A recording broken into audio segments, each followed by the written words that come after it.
की स्वांसरा विधानसभा सीट पर भाजपा द्वारा कल चौथी लिस्ट जारी की गई है, जिसमें भाजपा के कैबिनेट मंत्री हरदीप सिंह डंग को पुनः टिकट मिला है। आइए उनसे जानकारी लेते हैं क्या कुछ है और इस चुनाव में किस तरह से अब वो जनता के बीच जाएंगे। मैं पहले तो वरिष्ठ नेतृत्व को धन्यवाद देता हूं कि जिनके आशीर्वाद से, मार्गदर्शन से ये पुनः वापस जनता के बीच में जाने का जो मौका दिया है।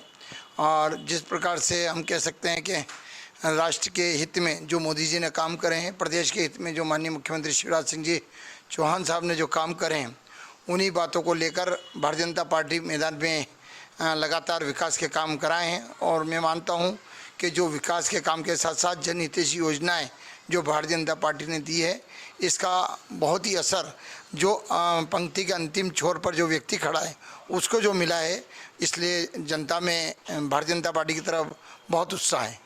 पहले 2018 में आपने इसी सीट से कांग्रेस से चुनाव लड़ा, फिर उपचुनाव हुए, अब भाजपा में चले गए, अब वापस से 2023 के चुनाव को क्या कुछ देखते हैं जब दल बदल हुए हैं और किस तरह से देखते हैं इस संगठन को? मैं मानता हूं कि उपचुनाव जो लड़ा था, जब पहले उधर से लड़ता था तो बहुत कम वोटों से जीत हुई थी। और जब भारतीय जनता पार्टी का जो एक संगठन की अपना में जो ताकत है, जिस प्रकार से जो उनकी रीति नीति है, उसमें मैं कह सकता हूं कि सबके आशीर्वाद से 30,000 वोटों की जीत दर्ज हुई थी। और यहाँ पर काम करने का तरीका और जो विकास जो भारतीय जनता पार्टी के नेतृत्व में हुआ है, चाहे वो सड़कें हैं, पुल पुलिया हैं, चाहे हमारे हॉस्पिटल हैं, चंबल मैया का पानी खेतों तक आने की बात हो या चंबल का पीने का पानी हो, ऐसे कई विकास के अरबों खरबों के काम यहाँ पर हुए हैं। इसलिए एक अनुभव यही है कि जो काम करता है जनता उसको प्यार करती है। और स्वांसरा मंडी और स्वांसरा क्षेत्र जो पूरा इलाका हमारा श्यामगढ़, सीतामऊ, क्यामपुर, नारगढ़ पूरा लगातार एक विकास के रास्ते पे जो बढ़ा है, इसलिए मैं कह सकता हूँ कि भारतीय जनता पार्टी यहाँ पर काफ़ी मजबूत है।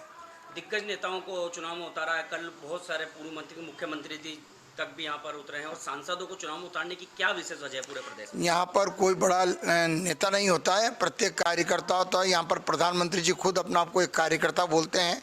तो कार्यकर्ताओं को जो आदेश पार्टी करती है उसी का पालन, चाहे वो ऊंचाइयों पर हो या कहीं पर भी हो, वो एक कार्यकर्ता के रूप में काम करता है। और मेरा मानना है ऐसा डिसिप्लिन शायद किसी और पार्टी में ना होगा जो भारतीय जनता पार्टी में है।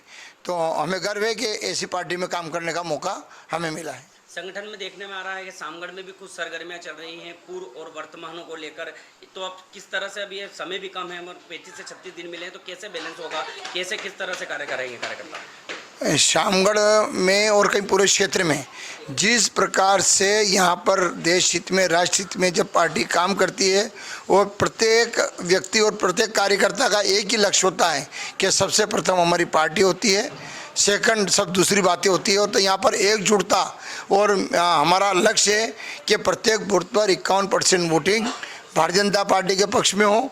और मेरा तो ये कहना है कि जो भारतीय जनता पार्टी ने काम करा है उसको देखते हुए, चाहे जैसे लाडली लक्ष्मी योजना हो, लाडली बहना योजना हो, जो कई बार कहीं ना कहीं वोट नहीं मिलते थे, आज भारतीय जनता पार्टी को उन कार्यकर्ताओं के, उन महिलाओं के, उन अधिक से अधिक वोट मिलेंगे।